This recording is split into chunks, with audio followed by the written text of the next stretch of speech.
que me acordé para la inauguración. Sí.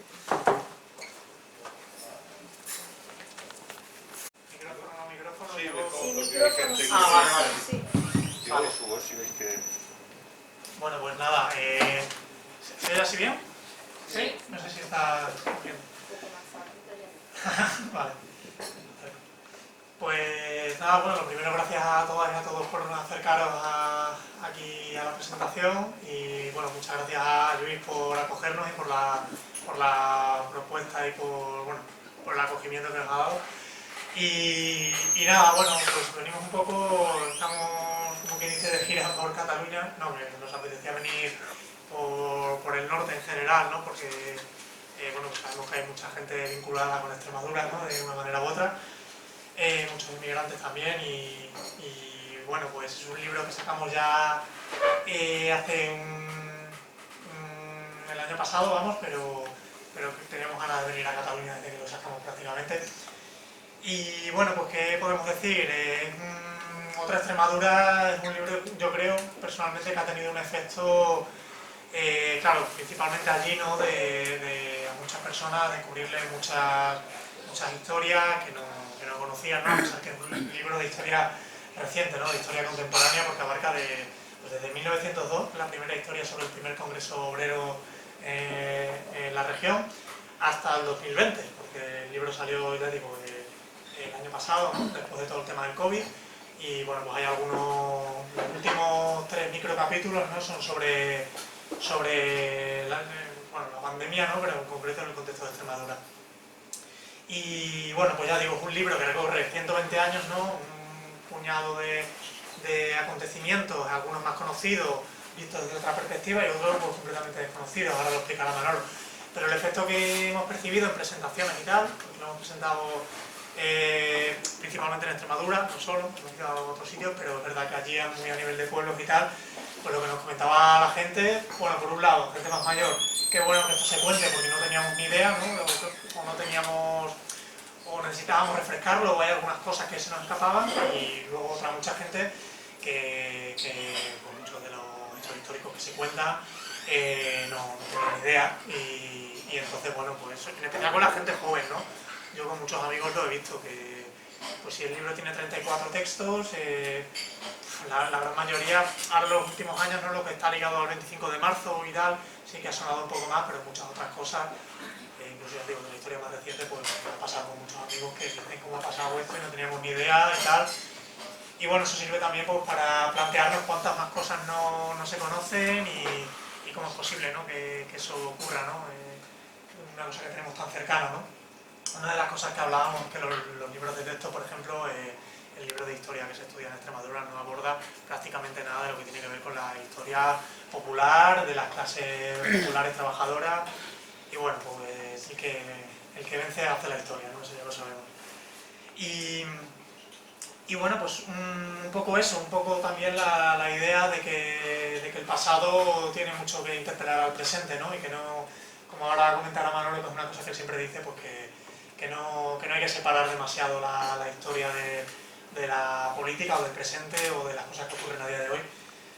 Y bueno, pues en ese sentido pues nos ha parecido que hemos cumplido un poco desde la editorial, digo ahora, el objetivo, que además, bueno,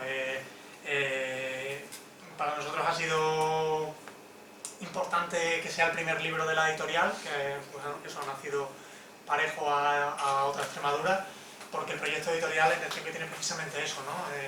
Sacar todas las otras cosas que hay que decir de Extremadura a nivel histórico, pero no solo, bueno, una tarea que evidentemente no lo vamos a hacer nosotros solos, ¿no? Sino que hay muchos colectivos, muchas otras personas y proyectos en Extremadura en esa dirección, pero bueno, todo lo que sea contribuir a ese punto, ¿no? Desde el punto de vista editorial, que en Extremadura no es muy abundante, por otra parte, pues nos apetece, nos interesa y lo consideramos necesario. Bueno, ya digo, es el primero, lo hemos sacado también, queremos también, pues desde la parte de lo imaginativo, de la novela, por ejemplo, sacar otras perspectivas, ¿no? Y en ese sentido, pues también hemos sacado hace un par de meses desde el sur, que también es de un compañero de Miguel Manzanera. Es bueno, una historia que transcurre en Mérida, y también tenemos proyectado sacar muy próximamente un libro de Víctor Chamorro, ¿no? Del historiador.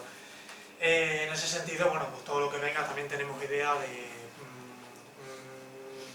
un libro de una persona, Chema Álvarez, que viene recopilando, bueno, escribiendo, ¿no? Porque es una cosa de los últimos años y que no ha publicado todavía como tal, aunque en internet, por ejemplo, están, pues, respecto a la memoria, bueno, a la memoria y a la viveza y a la actualidad también de muchos hechos vinculados al anarquismo en Extremadura, ¿no? Y bueno, pues no me quiero enrollar mucho más, sí presentar a Manolo, ¿no? Que ya es casi lo que me queda. Bueno, Manolo, pues para quien no los conozcáis, bueno, es educador social, pues ha estado toda su vida ligado a la política, en los últimos 20 años a los movimientos sociales, bueno, principalmente contra el paro y la precariedad, ¿no? También otras cosas, y en los últimos tiempos, aparte por ejemplo de la marea básica, pues cosas como la asociación 25 de marzo, ¿no? Que reivindica precisamente la fecha de las ocupaciones de tierra masiva en Extremadura en el 36, y ya en última instancia el sindicato 25 de marzo. Nada más, le doy la palabra a él. Bueno, pues antes de nada, muchas gracias a todas las personas que os habéis acercado esta tarde por aquí, ¿no? Muchas gracias a Anonymous, a Luis, que yo me siento aquí muy a gusto, me siento como en casa. Hemos llegado hasta mediodía, hemos estado comiendo con Luis, y ahí yo al menos he sentido una identificación natural, de estas que se siente cuando uno ve que hablamos lenguajes parecidos, ¿no? Lenguajes abiertos, ¿no? Digamos, de una tradición emancipatoria muy plural, ¿no? Que se mueve entre el marxismo, el anarquismo, ¿no? y sus múltiples ramas, ¿no? Entonces yo me siento muy a gusto aquí, ¿no? En este espacio, ¿no? A ver, espero no enrollarme mucho, si os parece, más o menos media hora, ¿os parece? En torno a media hora, y luego entramos en debate, ¿os parece? Vale, me das un toque entonces cuando llegue ese tiempo, ¿no? A ver, este libro que hemos hecho es un libro que intenta poner en pie, digamos, un discurso, como se dice ahora, ¿no? Una visión distinta, crítica, alternativa a los relatos dominantes de la historia de Extremadura, que básicamente son dos, luego entraré en ello, ¿no? Los relatos dominantes de la historia de Extremadura, digamos, el más tradicional, el canon, digamos, es el relato conservador, ¿no? Que todos nos suena, ¿no? Los conquistadores, ¿no? Hernán Cortés, Pizarro, Justa Imperial, la Guadalupe de los Milagros, el relato del franquismo que todavía late con mucha fuerza, ¿no? Y el segundo relato, el que se ha construido en las últimas décadas, que es el mismo relato que a nivel estatal, el relato de la modernización capitalista, que en el caso de Extremadura ha tenido una plasmación muy concreta que nosotros damos en llamar el ibarrismo, ¿no? 24 años el mismo gobernante, y digamos que creemos que expresa muy bien las relaciones de poder que se han ido organizando en las últimas décadas. Entonces, digamos que lo que pretendemos aquí es construir un relato distinto a través de fogonazos, ¿no? Quiero, antes de que se me olvide, también decir que este libro, y liga con lo que decía antes Javi, es un libro muy construido al paso de la lucha de los movimientos sociales. Yo no soy historiador, soy una persona, lógicamente, como cualquier persona que quiera participar en la transformación de la sociedad, que tiene una vocación histórica, lógicamente, aparte de que todos somos seres históricos, ¿no? Todas las personas, pero digo, lo hemos hecho al hilo de la lucha de los movimientos sociales. Está dedicado precisamente a un compañero de aquí de Cataluña, está dedicado a dos compañeros, a José María Corona, que fue secretario del Partido Comunista de Extremadura durante bastante tiempo, en el tiempo de la transición, y está dedicado a Mariano López Salazar, que es un compañero de San Vicente del Sor, seguro que algunos lo conocéis, de la Marea Básica, compañero de la Marea Básica, el espíritu, digamos, de una parte de lo que se ha movido en los últimos años, de las marchas de la dignidad y del movimiento de la Marea Básica contra el paro y la precariedad. No quiero que se me olvide, por si acaso. Estaba diciendo que intentamos construir un relato distinto partiendo también de una visión de la historia distinta, lógicamente, porque seguramente que para construir cualquier relato crítico hay que confrontarse con la visión dominante de la historia, qué visión dominante hay de la historia. La historia, digamos, es una división de funciones, ¿no? En la práctica. Hay una separación entre el pasado y el presente, ¿no? Se descoyunta el pasado del presente. La visión que hay convencional de la historia es, la historia se encarga de eso, del pasado, de la memoria, pero luego el presente es quien se encarga de la política, de la economía, ¿sí? Hay una división de funciones en la práctica, ¿no? Una división de funciones que parte, además de un supuesto, y del supuesto de la roca de la objetividad, ¿no? Aquello que decía Nietzsche, un famoso escrito, hablando sobre las utilidades de la historia, en el que hablaba muy despectivamente de los historiadores, diciendo que esas chinches coquetas, ¿no?, que pontifican desde sus poltronas objetivas, ¿no? Bueno, pues digamos que en eso llevaba razón Nietzsche, que era muy provocador, ¿no? La visión mayoritaria de la historia es que los hechos hablan por sí solos, como nos han enseñado los historiadores críticos, incluso historiadores con un cierto puntillo positivista, como Edward Carr nos decía. Me gusta mucho esta cita, que es clásica, de un libro que seguro que muchos conocéis, que es La historia, pero me parece que lo explica muy bien. Decía Edward Carr, ¿no?, sobre la trilla de los hechos, decía: solía decirse que los hechos hablan por sí solos. Es falso, por supuesto. Los hechos solo hablan cuando el historiador apela a ellos. Él es quien decide a qué hecho se da paso y en qué orden y contexto hacerlo. Él es quien ha decidido, por razones suyas, que el paso de aquel riachuelo, el Rubicón por César, es un hecho que pertenece a la historia, en tanto que el paso del Rubicón por millones de personas, antes y después, no interesa a nadie en absoluto. Y Carr añade con ironía: estudien al historiador antes de ponerse a estudiar los hechos. ¿De qué pie cojea? Cuando se lee un libro de historia, hay que estar atento a las cojeras. Si no logran descubrir ninguna, o están ciegos, el historiador no anda, dice él. Hay que estar atento a las cojeras del historiador siempre, de todos los historiadores. Aquí, en este caso, no hay que estar atento, porque es perfectamente visible. Quien hace esta visión, este relato histórico, es un militante, y un militante claramente identificado, ¿no? Lo que digo es que esa visión esa visión subjetiva de la historia, como todos los relatos, hay que intentar combinarla con el rigor, ¿no? Aquello que decía aquella editorial de Ruedo Ibérico, ¿no?, del antifranquismo, ¿no?, que hablaba del rigor y la radicalidad. Intentar combinar el rigor y la radicalidad, sabiendo las limitaciones personales que uno tiene, que evidentemente no está familiarizado con las técnicas y el trabajo cotidiano de un historiador, pero intentar que lo que se cuente atendiendo a esos dos criterios, rigor y radicalidad. La tercera idea, digamos, en cuanto a la crítica de esa otra historia, la tercera idea es la de anticorporativa, claramente anticorporativa. Decía Rafael Chirves, hablando de la literatura y hablando de que muchos libros se escriben para otros escritores y muchos libros de historia se escriben para otros historiadores, decía él que sería tan ridículo como que los panaderos solo hicieran pan para otros panaderos, ¿verdad? Entonces hay que hacer historia porque la historia nos interpela a todos y nos pertenece a todos, ¿no? Y hay que hacer historia para el conjunto de la población, para el conjunto de la gente, ¿no? Por tanto, también una visión muy anticorporativa. ¿Y cómo lo hemos pretendido hacer? Pues lo hemos pretendido hacer seleccionando una serie de fogonazos, de momentos con mucha fuerza, de personajes y momentos con mucha fuerza, que en sí mismos nos hablan de una visión distinta.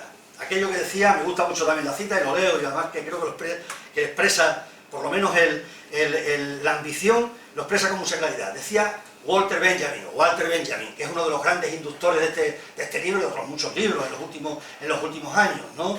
Es decir, por lo menos es un río, una fuente del que hemos intentado beber. Decía él: hay que retomar el principio del montaje, levantar las grandes construcciones con los elementos constructivos más pequeños, confeccionados con un perfil neto y cortante.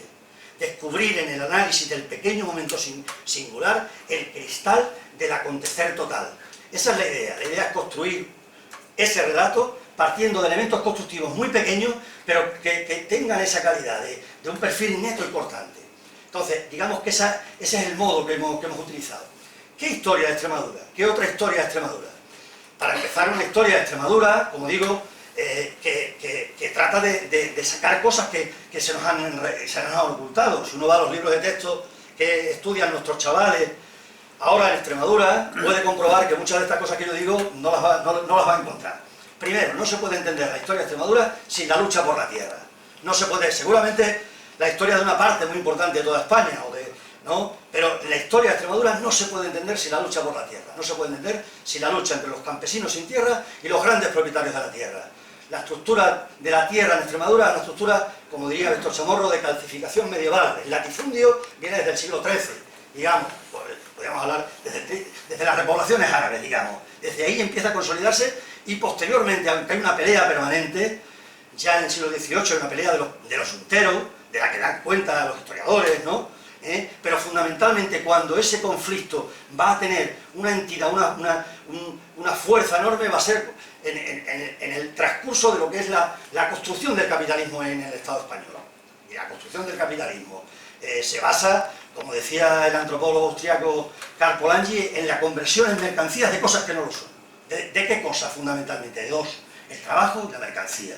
El trabajo y la tierra. El trabajo y la tierra no son mercancías, pero digamos el capitalismo las convierte en mercancías. Cuando va a ocurrir eso fundamentalmente en nuestro país, va a ser en el siglo XIX con los procesos de desamortización, con los dos grandes procesos de desamortización. Entonces ahí digamos es cuando va a haber una privatización del suelo público, porque cuando hablamos de desamortizaciones siempre nos viene a la memoria, a la cabeza el soniquete de los bienes de la iglesia. Mucho más importancia tenían los bienes comunales de los ayuntamientos, que eran donde los pequeños campesinos llevaban el ganado, llevaban las ovejas, llevaban el cerdo, dependían del latifundio, pero al mismo tiempo tenían la vía de escape de complementar sus ingresos y de una cierta vía de subsistencia a través de las tierras comunales. ¿Qué va a ocurrir en las desamortizaciones? Las desamortizaciones es la privatización de toda esa tierra y es por tanto la creación, digamos, de los Lázaros, de nuevos Lázaros de la clase obrera. Es lo que explica Marx cuando habla de la acumulación originaria de capital. Es el proceso que se da aquí en España, no se da solo en Inglaterra, se da aquí. ¿Cómo se hace? Se hace desposeyendo, esa sería la palabra fundamental de ese periodo, la palabra desposesión, desposeyendo a la gente de lo más elemental, de lo más básico, del elemento de protección y de supervivencia más básico. ¿Y qué se consigue con ello? Se consigue más dependencia a los grandes propietarios de la tierra y se consigue que una parte muy importante de esa población tenga que emigrar a la grandes islas, fundamentalmente, que en nuestro país, como todos sabemos, Cataluña, el País Vasco, Madrid más tardío, una parte del Mediterráneo. Ese proceso lo podemos ver perfectamente si vemos la evolución demográfica de nuestro país, perfectamente. Luego hablaré de la migración, pero para que veáis un dato y para que lo entendamos y porque yo creo que a veces en el agitar de las banderas pues se nos olvidan cosas tan elementales como analizar la conformación del capitalismo en nuestro país. 1833, población de Extremadura, 547.420 habitantes, porcentaje de la población en España, 4,45%. Población en Cataluña, por poner un ejemplo, podríamos hablar, como digo, de los otros territorios, pero estamos aquí.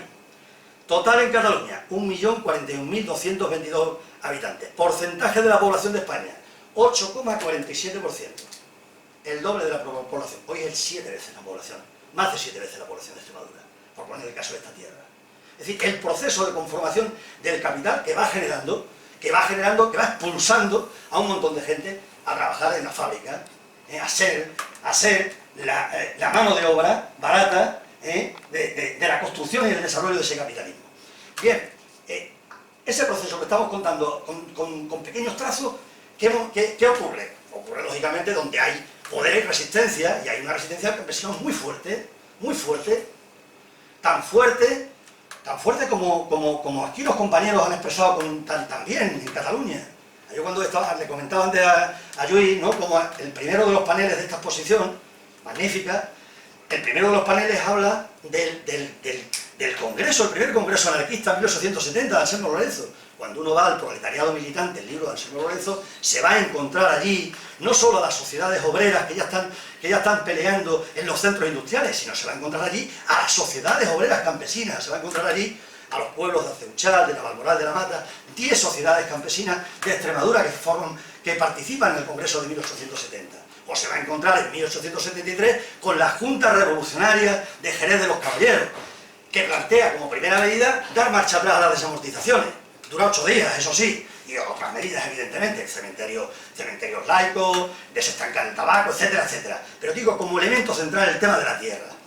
Pero claro, en esa etapa digamos que lo que hay es una lucha muy intuitiva, una lucha de la que forman parte los incendios, por ejemplo. El incendio es una forma de lucha inicialmente. El incendio, el rebusco y el rebusco colectivo, como ha explicado Martin Baumeister, un historiador alemán, magnífico libro, Campesinos sin tierra. El rebusco colectivo es una de las formas de lucha que se hacen en ese último tercio del siglo XIX y en el primer tercio del siglo XX sobre todo, y después, el montón de familias jornaleras que han conocido cómo la Guardia Civil ha apaleado a los jornaleros por ir al rebusco de la leña o de las aceitunas.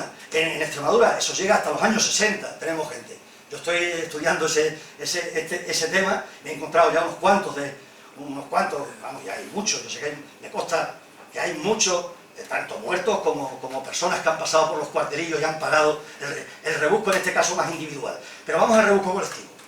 El rebusco colectivo y los motines de consumo, que son, digamos, las tres formas más primarias de oposición de esa clase obrera campesina. Es decir, en aquel momento clase obrera y campesinado es prácticamente decir lo mismo, en este tiempo del que estamos hablando.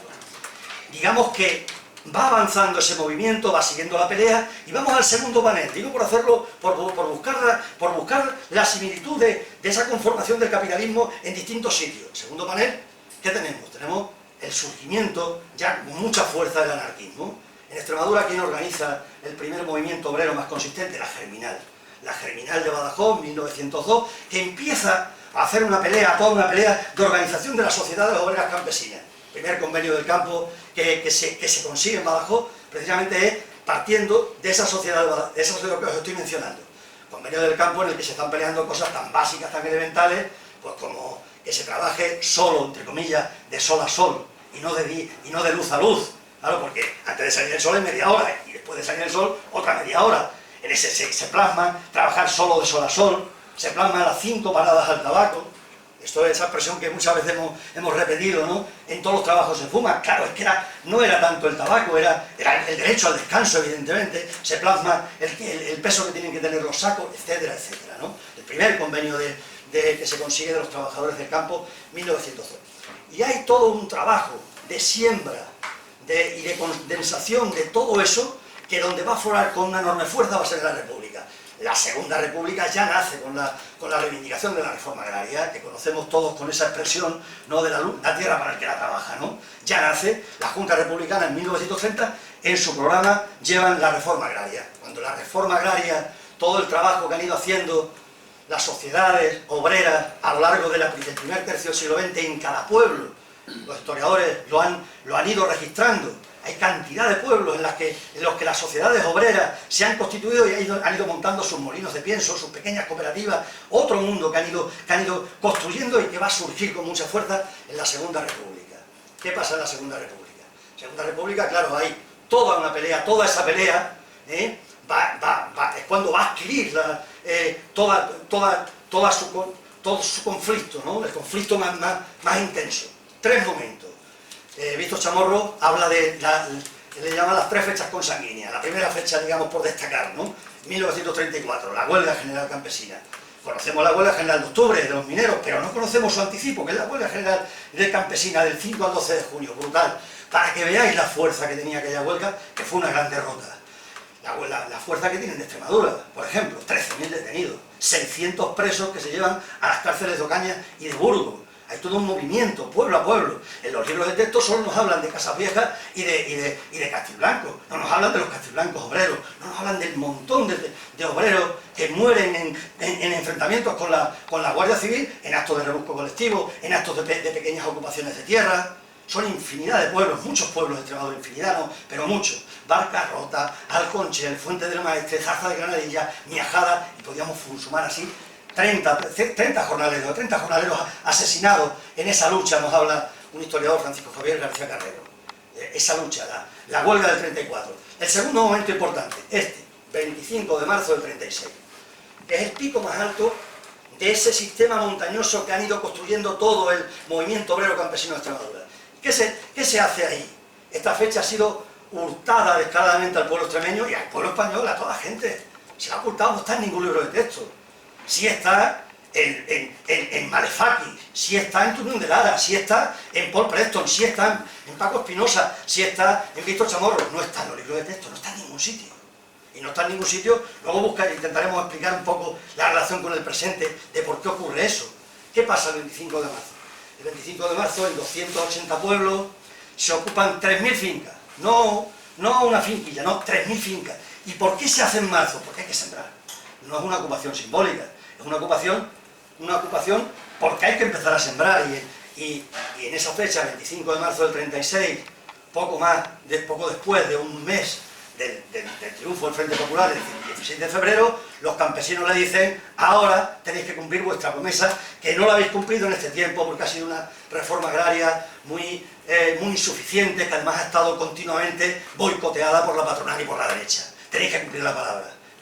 Primero el hecho y después el derecho. Lo dicen con esa fórmula tan bonita. Primero el hecho y después el derecho. Y se ocupa la tierra. Y se ocupa la tierra, y el gobierno, que primero piensa en matar al ejército, al final, hazaña, el Congreso, tienen que empezar a legalizar todo ese proceso de ocupación de fincas. Una revolución. Eso, ¿qué es una revolución? Entre otras cosas, sino el cambio de manos de la propiedad privada. Bueno, pues de la revolución extremeña nadie ha hablado, o prácticamente nadie. Por ejemplo, quitando los que os he contado, por ejemplo, Extremadura, Paco Espinosa y Víctor Chamorro, ¿sí? Porque la Facultad de Historia, eso es otro orina, otro costal. La Facultad de Historia, en su mayoría, pues tiene una relación demasiado estrecha con lo que ha sido el poder político. Yo creo que en Extremadura y en todos sitios, ¿no? Bueno, el tercer momento, la tercera fecha consanguínea, la venganza de los señoritos, la matanza de Badajoz. La matanza de Badajoz es precisamente la respuesta a ese desafío, al desafío de vivir sin amos, ¿verdad? Es la matanza de Badajoz. Es lo que dice Víctor Chamorro en la obra del teatro sobre el 25 de marzo, le pone en boca de Franco, ¿no? Que le dice a Yagüe: Paco, Badajoz debe pagar, Badajoz debe pagar. La matanza de Badajoz está, como han demostrado historiadores, ahora recientemente Candela Chávez, un estudio sobre algunos de los pueblos, está íntimamente relacionada con el 25 de marzo. La gente a la que se mata en primer lugar es a la gente que ha participado, a los comuneros, a los que han participado en las ocupaciones del 25 de marzo. La matanza de Badajoz. Digamos que esos tres momentos. Y después, no sé cuánto tiempo llevamos, no me quiero olvidar ninguna de las cosas. 15 minutos. 15 minutos, vale. Y después, ¿qué viene después? Por decirlo con trazos muy rápidos. Después viene el franquismo, que son fundamentalmente. El franquismo, digamos que por resumirlo con tres palabras, ¿no? Franquismo para en Extremadura es represión, lo que estamos diciendo. Solo en la provincia de Badajoz, 12.000 represaliados, 12.000 en las cunetas. Pues, según Paco Espinosa, que es un historiador de los más potentes, como sabéis, que de los que ha estudiado toda la represión del franquismo, la provincia, junto con Sevilla, en la que hay un mayor número de asesinados, con mucha diferencia, de toda España. Después, estoy hablando después de la guerra, estoy hablando ya después del 39. Matanzas en un montón de pueblos de Badajoz, aparte de los campos de concentración, de Castuera, de Casa de Don Pedro y de otros. La represión, no solo la represión política, la represión de todo, cultural, de todo tipo. La emigración, franquismo en la emigración, porque ese proceso que estábamos diciendo que era intuitivo, ¿no? Que era un proceso de desarrollo del capitalismo en España, va a pegar un salto enorme a partir del Plan de Estabilización de 1959. Permitidme que lea aquí un texto de Enric Juliana, en un libro que está muy bien, pero que hay que hacerle alguna crítica. A un compañero, Juan Andrade, ha hecho una crítica de este libro muy buena, magnífica, muy fina, subrayando la buena hechura, ¿no? del libro, pero también subrayando algunas de las cosas que son más acomodaticias de lo que parece, ¿no? Y dice Juliana, solo voy a leer dos cosas y para que lo traigamos a Extremadura. Dice Juliana, hablando de Joan Sardá de Xeus, ¿no? Que es el gran ideólogo del Plan de Estabilización. Es una persona, como sabéis, que estuvo en la República, vinculado a la República de Cataluña, pero que luego va a ser, a través del Banco de España, una de las personas que participe en el Plan de Estabilización. Y dice Juliana: una historia fascinante la del discreto Joan Sardá, el hombre de las tres estabilizaciones. 1936, 1959 y 1977. La economía de guerra de la Generalitat y la modulación de las colectivizaciones catalanas, la salida del franquismo de la economía de guerra bajo protección norteamericana y el pacto estabilizador de la democracia, los pactos de la Moncloa bajo protección europea. No exageran quienes afirman que Sardá fue el economista más importante del siglo XX en España. Podríamos extender esa visión económica hasta nuestros días, ¿verdad? A través del euro, ¿no? Y de la política neoliberal en Europa, ¿no? Y dice Julián, que es lo que quiero relacionar con la historia de Extremadura. El plan de estabilización fue dramático. Se aceleró el éxodo del campo a las grandes ciudades. Los campesinos pobres emigraron masivamente y el número de tractores en el campo se multiplicó por 3. La industria se convirtió en el motor central del crecimiento económico. Las periferias de Madrid, Barcelona y Bilbao se llenaron de gente que solo poseían su fuerza de trabajo y una maleta de cartón. Familias desarraigadas, barrios donde faltaba de todo, pero también la esperanza de una vida mejor. Este país se ha construido así. Bien, ¿qué supone eso para Extremadura? ¿Qué supone para Extremadura la migración? Mirad, en el año 1960, en Extremadura había 1.400.000 personas. En España había 25 millones de personas.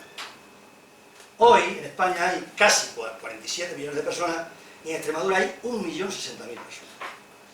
Extremadura representaba casi el 5% de la población en el año 60 y hoy no llega al 2,3% de la población. ¿Qué supone eso para una región, para un territorio? ¿Qué supone? ¿Qué supone esa sangría, esa estampida migratoria que tiene evidentemente dos causas, digamos? La película de Los Santos Inocentes lo muestra muy bien, ¿no? Cuando muestra a los hijos, a Kirce y a la chavala, no me acuerdo cómo se llama, que están huyendo del cortijo, ¿no? De la asfixia moral del cortijo. Están buscando, ella se va a la fábrica y él se va a trabajar de mecánico, ¿no? Están huyendo como pueden, ¿no? El señorito se queja, el señorito Iván, que hace Juan Diego, ¿no? Se queja de que esta juventud, ¿no?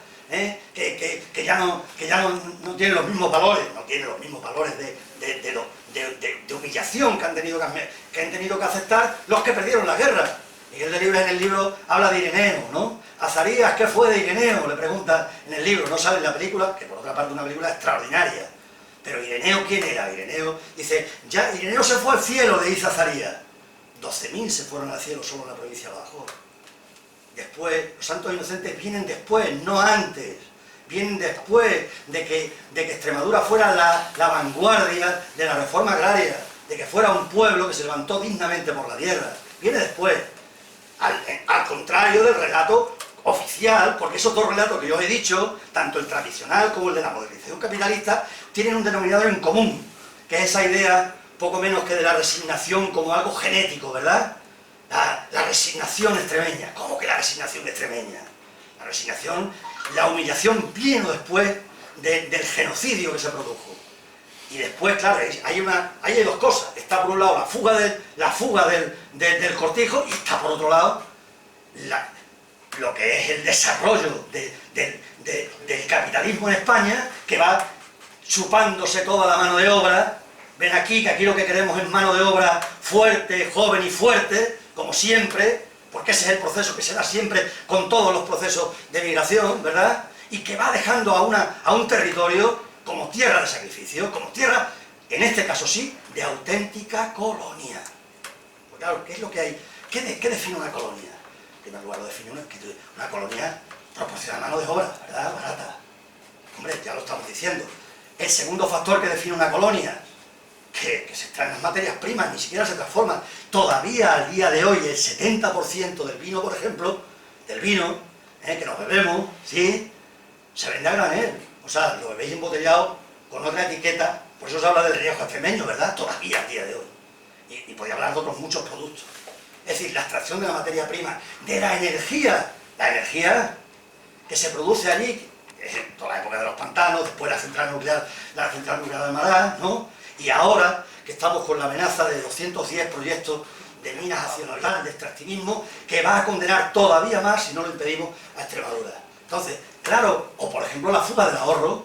aquello que hablaba Samir Amin cuando hablaba de las leyes del intercambio desigual, cómo se extrae el ahorro de los pobres y se invierte en las zonas en las que hay riqueza, porque esa es la dinámica del capital. Y es lo que ocurre cuando uno ve los ahorros en Extremadura y la relación entre ahorro e inversión en Extremadura, se da cuenta que ha habido una enorme fuga del ahorro en todo ese periodo que se está produciendo, como se refleja en el libro La Extremadura saqueada del año 78, que se analiza, por ejemplo, este fenómeno de la fuga de ahorro. Bien, todo ese proceso se da en el franquismo, no sin oposición, porque siempre la hay. Para empezar, ¿cuál? La oposición de la guerrilla, que es uno de los sitios donde tiene más importancia precisamente lo que se llamó la agrupación guerrillera de Extremadura. Toda la zona, o sea, tiene una importancia y que se mantiene hasta avanzado incluso la década de los 50 se mantienen, pues los Comalías, hay testimonios de cuando bajaban los grupos guerrilleros a los pueblos, estaban allí, hacían un mitin volante y se iban, ¿no? Hasta bien avanzado la década de los 50. O más adelante, las huelgas, hablábamos hace un momentino, me decía que su tío Lluís, que su tío había trabajado en la Corchera, las huelgas de la Corchera, la huelga del arroz en Don Benito, ya en el 61, y por supuesto más adelante. Hay un movimiento más tardío que hay, un movimiento popular que hay en el conjunto del Estado, pero un movimiento que va a coger fuerza. Y un movimiento en el que muchos de los extremeños y extremeñas que se vienen a Cataluña, a Madrid, a Euskadi, forman parte de las vanguardias de lucha en estos sitios. A mí me gustaría hacer homenaje aquí hoy a Manuel Fernández Márquez, 1973, asesinado en San Adrià del Besós, cuando se estaba construyendo la central térmica, procedente de Villafranca de los Barros. O hacer homenaje a Paco Tellez, torturado a principios de diciembre de 1975, en uno de los casos más conocidos, para los que tenéis más edad seguro que lo recordáis. O a Manuel Vital, del que se habla aquí, el que secuestró el autobús para que subiera a Torre Baró, ¿verdad? Por no mencionar otros muchos que podíamos mencionar, extremeños y extremeñas que participaron en las luchas de la clase obrera, del movimiento sindical y vecinal en todos esos años en los que unos luchaban y otros no tanto, ¿no? Entonces, y allí en Extremadura también, más tardío, con menos intensidad, pero será las huelgas de la vendimia en el 76, de la construcción, cuando no existen sindicatos todavía, y hay unos pedazos de huelga, la huelga del pequeño campesinado al que creían que habían comprado dándole 4,5 hectáreas en el plan Badajoz y que sin embargo va a empezar la batalla, las guerras del tomate y las guerras del pimiento en esos años. O el profesorado, como en todo el Estado, los PNN, las luchas de los profesores no numerarios. O la lucha allí de la central nuclear de Valdecaballero, que va a concitar un poco todas las fuerzas del movimiento ecologista naciente y de los pequeños campesinos del plan Badajoz. O las fosas comunes de la transición, porque el primer movimiento de la memoria histórica no ha nacido en los años 90. Donde hubo más exhumaciones de fosas comunes de la transición fue en Extremadura y en Navarra. 37 pueblos en Extremadura se exhumaron las fosas comunes entre el 78 y el año 83. O sea que hubo un movimiento muy potente también en Extremadura, en ese momento de esperanza en el que se vuelve a plantear con fuerza la partida, ¿verdad? ¿Cómo se resuelve todo ese proceso? Se resuelve, como sabemos, se resuelve pues con el PSOE en Extremadura, con el PSOE en toda España, digamos, encabezando todo un proceso, yo lo he dicho modernización entre comillas, ¿no? En el que digamos que lo que se le vende a la gente que es integración europea, una democracia más o menos asimilada a Europa, ¿verdad? Sí, y sobre todo el tema económico a través de Europa, y se le vende además, se le vende una auténtica milonga que luego hemos comprobado con las décadas de la milonga que se nos había vendido, ¿verdad? Que tiene su culminación en la integración en la Unión Europea y lo que viene después, la década del 90 de manera clara, aquello que decía Julián Guita de que la década de los 90 era la década prodigiosa del neoliberalismo, ¿no? Aquí lo contigo en dos sitios, la Expo de Sevilla, las Olimpiadas aquí, ¿no? El país, ¿no? Ya no tiene nada que ver con lo que había antes, ¿verdad? Luego hemos visto cómo salía con tanta fuerza de los sumideros, salía, ¿no? La inercia de la historia, de la inercia de los principales rémoras históricas que estaban ahí en todos sitios. En Extremadura, ¿cómo se da aquello? Se da aquello a través del ibarrismo, ¿no? ¿Qué es el ibarrismo? El ibarrismo, digamos, es la aplicación o la específica en nuestro territorio de eso que se ha dado llamar el régimen del 78, ¿no? Básicamente, ¿en qué consistía la cosa? Para empezar, no tocar los problemas estructurales de la tierra. Para que os hagáis una idea, cuando se elabora el Estatuto de Autonomía, que en Extremadura se aprueba en el año 83, hay dos cosas fundamentales de las que ya nadie se acuerda. Una, reforma agraria, con mayúscula la R y la A, en el Estatuto de Autonomía. Solo dos estatutos de autonomía en toda España. Como era lógico, digo, al menos que fuera por lo menos esos dos, Andalucía y Extremadura. Reforma agraria. Y número dos, la deuda histórica. La deuda histórica, también en los estatutos de autonomía de Extremadura y Andalucía, porque estábamos hablando de eso, estábamos hablando que eso han sido tierras desangradas. Y tierras desangradas que siguen siendo en gran medida tierras de sacrificio. Entonces, digamos, ¿cómo se resuelve? Se resuelve pues, con una nueva articulación del poder político a partir de lo que ya había, sin cuestionar los grandes propietarios de la tierra, pero incorporando otros actores, Iberdrola, las eléctricas, el funcionariado, una parte del funcionariado más ligado al poder político, el nuevo bloque de poder, digamos, y con los mecanismos clientelares, con un trabajo clientelar muy potente que nos lleva a una sociedad, como la extremeña, en la que hay mucha sociedad política y muy poca sociedad civil, ¿no? Como decía Gramsci, y que es lo que tenemos ahora mismo también, en gran medida. Entonces, bueno, ese es el relato alternativo, digamos, que nosotros hemos ido construyendo. Termino, que ya estoy... Bueno, ya llevo más de media hora. 3 minutillos, sí. Vale, entonces, que no se me olvida una de las cosas más importantes que yo tenía que apuntada, ¿no? ¿Cómo estamos ahora? ¿Cómo estamos ahora, no? Y un trazo, nada más quedó un trazo. 3 trazos para que veamos cómo estamos ahora nosotros, en Extremadura. Y para que veamos este proceso. El curro, el trabajo. La fruta, que ahora mismo es, así como la vendimia fue la punta de lanza de la lucha de los trabajadores del campo, la transición, digamos que donde más trabajadores del campo hay ahora y en la fruta, ¿no? La fruta. Ni siquiera se ha pagado en los 2 últimos años el salario mínimo. Y os lo decimos no porque hayamos buscado ningún dato estadístico, porque hemos recorrido todas las fábricas de fruta de Extremadura. Y no es que se pague en una pequeña fábrica, en Tani Nature, en Sol Badajoz, en Manuel Rosa, en todas las fábricas grandes ha habido que pelearlo. Seguramente ahora entenderéis mejor cómo Guillermo Fernández Vara, digo este argumento que estoy diciendo, dijo en un momento determinado, aliándose claramente con la patronal, que a lo mejor había que poner un salario mínimo en cada comunidad, diferente en cada comunidad autónoma, ¿verdad? O sea, ni siquiera se ha pagado, se está pagando, hay que pelearlo, hemos conseguido al final que se pague en algunos sitios el salario mínimo, 900 euros primero, 950, ahora 965.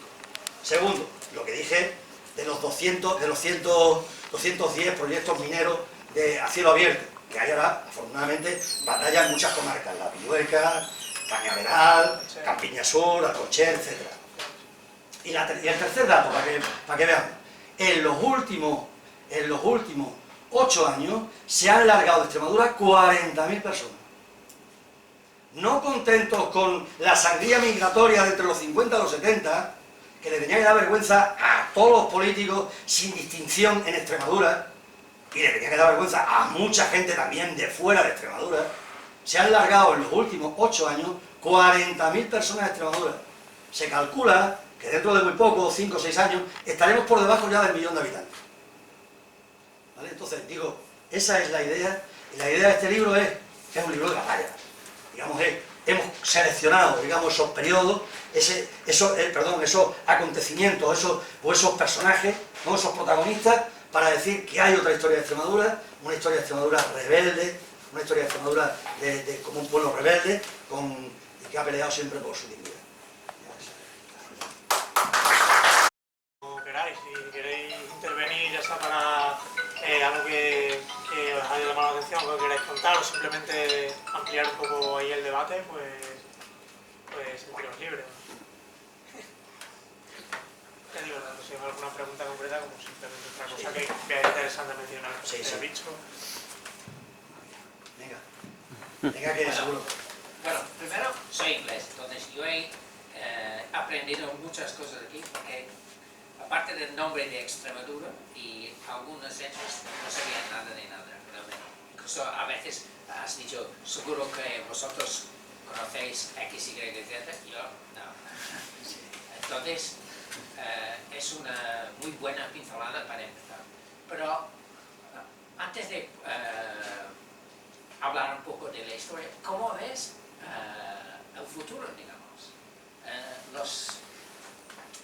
¿Cómo van los movimientos en Extremadura en este momento y aparte de la posibilidad de más crisis y las cosas negativas, como, ¿qué puntos positivos ves para el futuro?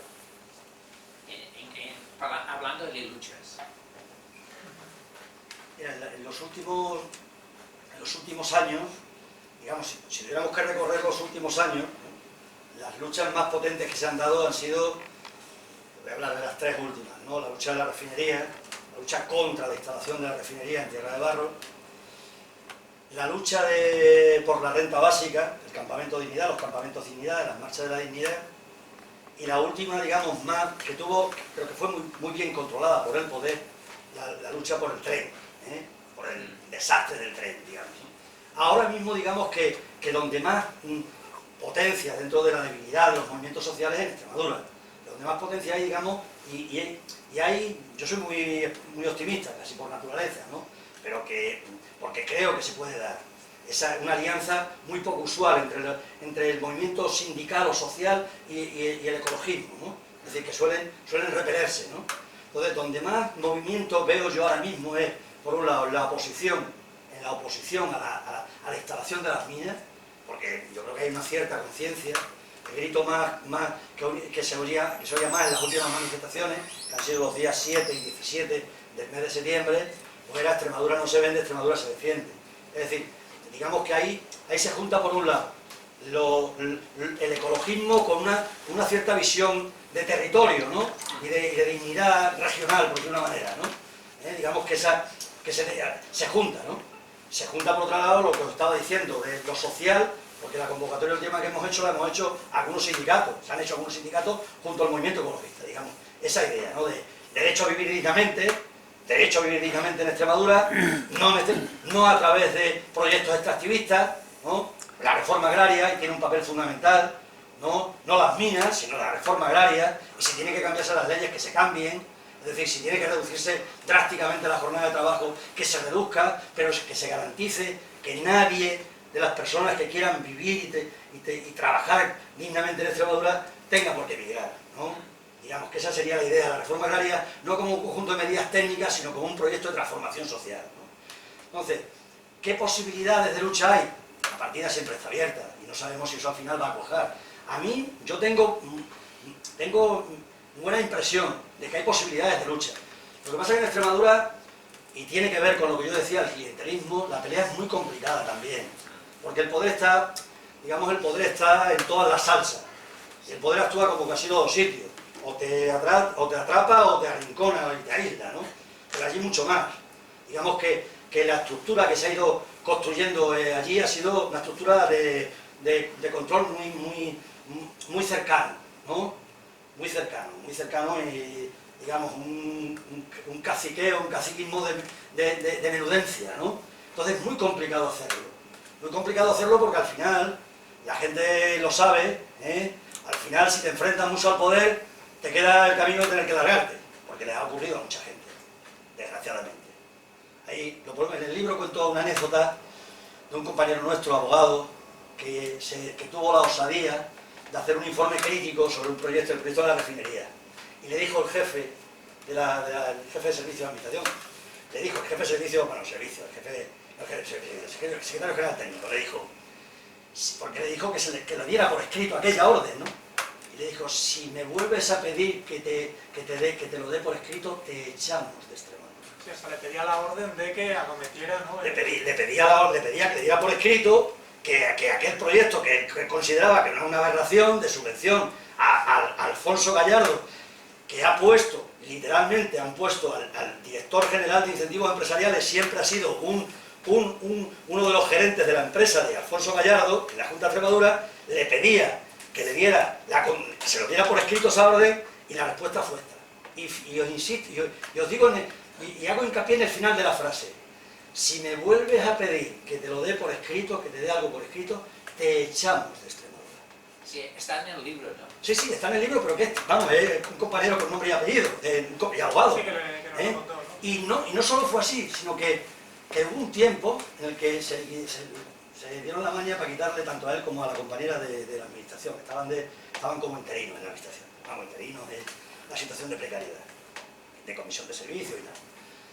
Digo para que veamos la dificultad, pero bueno, a pesar de eso hay pelea, ¿no? Y a pesar de eso siempre hay posibilidades y siempre hay que buscar de qué manera se organiza la lucha. Y sin embargo hay gente que consigue huir de esa trampa clientelar, ¿no? También hemos visto como hay sectores de gente joven que está trabajando en la Diputación, al otro lado, que ha perdido el miedo, digamos, el miedo de los padres, ¿no? Y sin embargo, y empieza a plantearse cosas críticas, ¿no? O sea, que yo creo que es cuestión de pelearlo, siempre, ¿no? Lo único previsible, decía aquel, el de Italia, ¿no? El Gramsci, lo único que se puede prever siempre es la lucha, ¿no?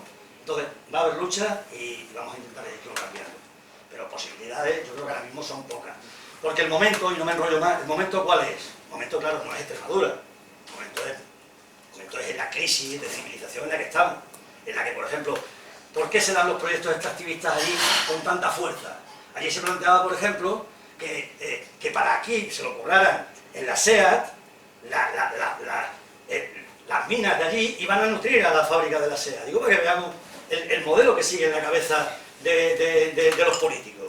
Ni siquiera era el montar la fábrica allí, ¿no? Sino que iban a sacar el mineral de allí para la reconversión de la SEAT. Entonces, el momento es muy complicado.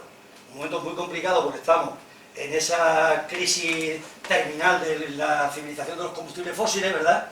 Estamos en un momento en el que además también yo creo que esa cancelación de la esperanza de una sociedad distinta al capitalismo ha cuajado, ¿no? Es decir, esa idea de que no se puede cambiar, esto es lo que hay, no se puede cambiar, ha calado mucho en Extremadura, en todos sitios, ¿no? Y entonces yo creo que es complicado, pero de todas maneras hay que pelearlo. Y por supuesto que hay que ir a la ofensiva en el sentido de plantear horizontes alternativos, ¿eh? Para Extremadura y para todo el mundo, ¿vale? Sobre el tema... Sí, perdón. No, que sobre el tema ahora que comentabas, ¿no? De los 3 puntos pues el tema del AVE, por ejemplo, ¿no? Que es una cosa que yo imagino que lo que ha trascendido al resto del Estado es bueno, pues el tema del tren digno, ¿no? Como una cosa de 30 segundos en el telediario cuando tiene una profundidad grande, ¿no? Como si el tren digno fuera el AVE, que al final es lo que se ha pretendido desde la clase política, concretamente desde el PSOE, ¿no? Aunque ahí PP y PSOE van a la una. Entonces, claro, pues le sacas a un montón de gente reivindicando y luego el que sabe explicar es una persona a la que le cogen de intervención o ya directamente, pues eso, Fernández Vara diciendo que es una deuda histórica con Extremadura y tal y cual, ¿no? Cuando el AVE allí como prácticamente cualquier sitio, pero además en una tierra como Extremadura, que tiene pues muchísimos pueblos, ¿no? Y que lo que necesita es un tren que pase por ellos para que la gente pueda viajar entre ellos o pueda ir a otros sitios, pues lo que han hecho durante 35 años es cargarse la red convencional de trenes, ¿no? En ese plan ya desarrollista de que llega el AVE, ¿no? Que llega el AVE en el 2000, en el 2010, en el 2020, bueno, ya veremos, ¿no? Y mientras se han ido cargando esto. Allí hay, por ejemplo, un movimiento que reivindica esto, pero luego hay otra gente que no lo ha sabido ver, ¿no? En parte porque el poder ha vendido, mientras ha ido dejando hacer y, vamos, nosotros lo vemos bastante claro, ¿no? Toda la campaña está hace unos años del tren en Extremadura, qué mal está, qué pasa todo esto. Bueno, claro que está mal, si lo has dejado pudrirse, ¿no? Primero las vías y luego hasta los propios trenes. Y que el problema no es cómo se llega a Extremadura, sino cómo se queda uno en Extremadura, ¿verdad? Sí, ¿no? Quiero decir que también ese es un poco, venga, Sí. darle más palabras. A ver, la verdad que todo